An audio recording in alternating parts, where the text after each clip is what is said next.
Welcome to the War Academy channel.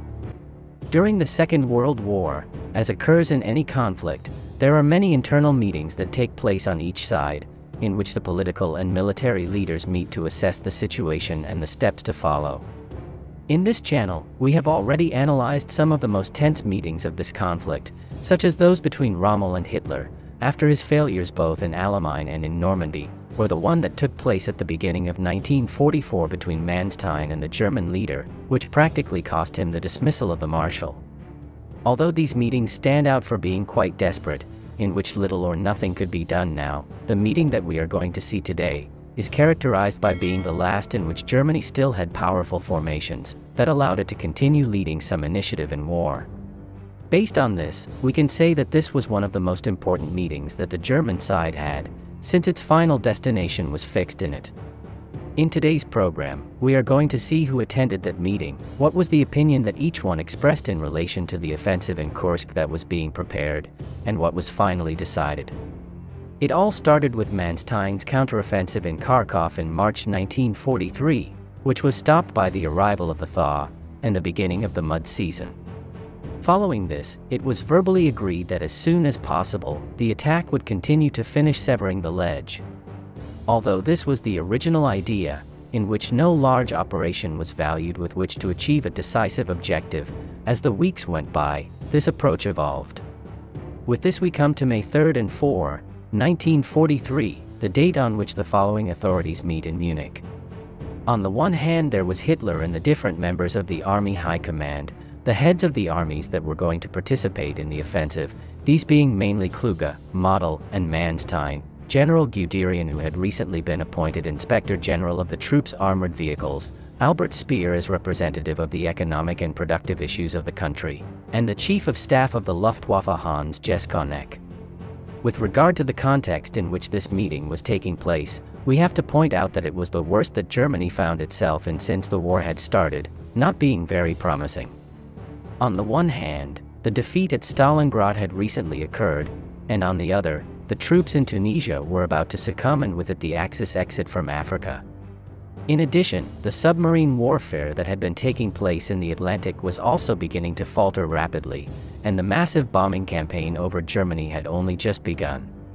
Based on these issues, and many others such as the weakening of the alliances that Germany had with other countries, the topic to be discussed at the meeting was the next military operation that would give stability to the difficult situation. The conference was started by Hitler, with a long exposition in which he spoke objectively about the offensive that was being prepared in Kursk, exposing the different points of view that he had collected from all the generals, without leaning towards a specific option.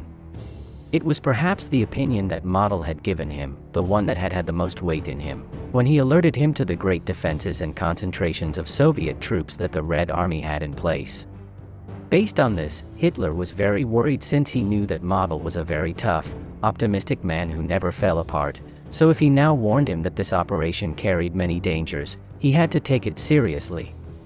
According to the minutes of the meeting, and all the testimonies collected by those present, Hitler at first, and thinking out loud, commented that based on this information that Marshal offered him, the best thing would be to postpone the offensive for a month, to give the new Phantom, Tiger, and Elephant tanks time to reach the area. After commenting on this point, Hitler asked Manstein what his opinion was on the whole matter. First of all, it must be said that according to some of those present, such as Guderian, Manstein did not have a good day during that meeting, and he was not as successful as possible. The Marshal was hesitant, commenting that the Kursk offensive was planned to work in April or early May, but as time went on it made less sense and less likely to succeed. In any case, Manstein said that now, he would need at least 2 more infantry divisions to carry out his offensive properly, but the German leader responded by saying that he had no available infantry divisions to send him.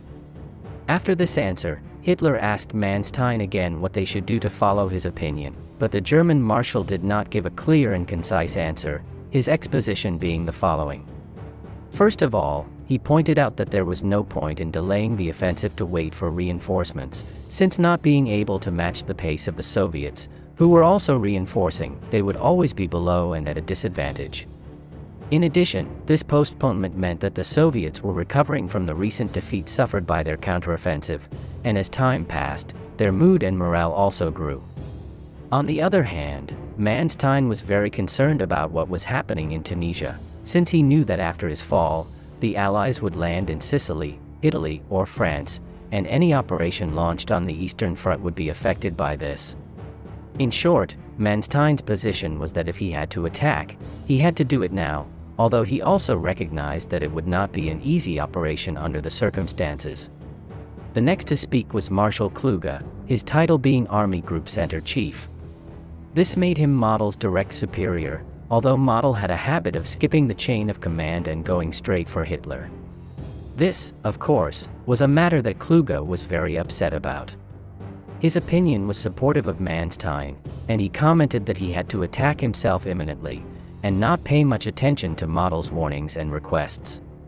Based on the bad relationship that Kluge had with his subordinate, there are those who claim that his position was intended to weaken Model's weight and influence. Once the main generals of the armies that had to participate in the offensive had spoken, it was Guderian's turn.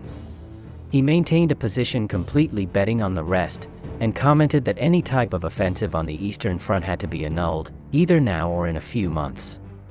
In Guderian's view, instead of attacking, all kinds of mobile reserves had to be prepared for the battles to come when the Allies landed in Europe. Similarly, he had to stay on the defensive on the Eastern Front, using powerful armored formations.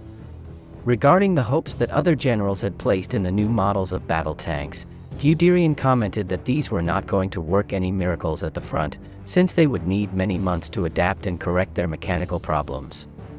The next to speak was Albert Speer, who had only been trying to put the country at its highest production levels for a few months.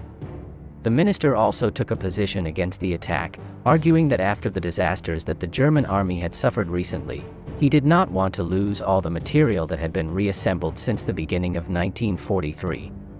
Finally, the Chief of Staff of the Luftwaffe took the floor, and indicated that he was in favor of the attack, but that if it were to be carried out, it was better to do it the sooner the better.